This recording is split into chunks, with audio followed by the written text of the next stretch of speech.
Gospel, Luke 1:57-66. The time came for Elizabeth to give birth, and she bore a son. Her neighbors and relatives heard that the Lord had shown her great mercy, and they rejoiced with her.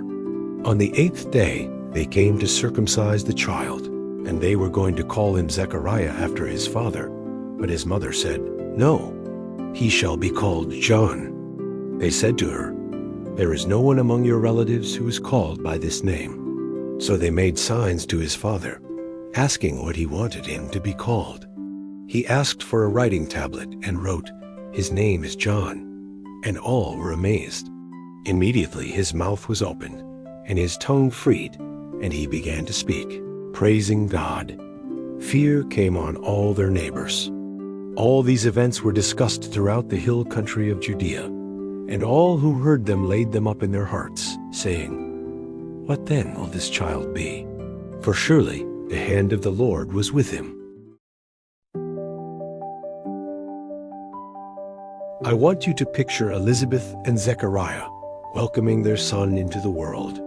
After years of waiting and longing, their prayers are answered in a profound and joyful way.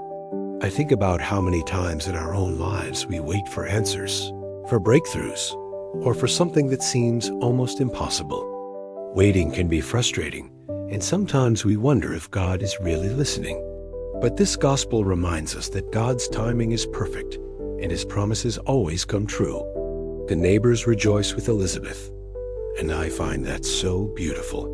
It reminds me of how important community is in celebrating life's blessings. When something good happens, it becomes even more meaningful when we share it with others. Have you ever felt the joy of someone celebrating a success or a blessing in your life? That shared happiness reflects God's love and reminds us that we are not alone in our journey. Then comes the naming of the child, which might seem simple, but is actually powerful. Elizabeth and Zechariah follow God's direction instead of tradition, choosing the name John. That makes me think about the choices we make in our lives. Sometimes, following God's guidance requires courage to step away from expectations, norms, or what seems easy. Trusting God can be uncomfortable, but it leads to miracles, blessings, and the fulfillment of his plan. Zechariah's mouth is opened, and he begins praising God. I imagine his joy and relief, and I wonder how often we hold back our own praise, gratitude, or acknowledgement of God's work because of doubt or fear. When we embrace faith fully, it frees us to speak, to celebrate, and to inspire others. Our words and actions can become a testimony of God's presence in the world. The reaction of fear and awe among the neighbors also speaks to me.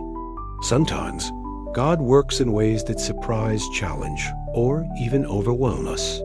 But those moments invite reflection, awe, and trust. The extraordinary happens not just in big miracles, but also in moments of faithfulness, obedience, and courage.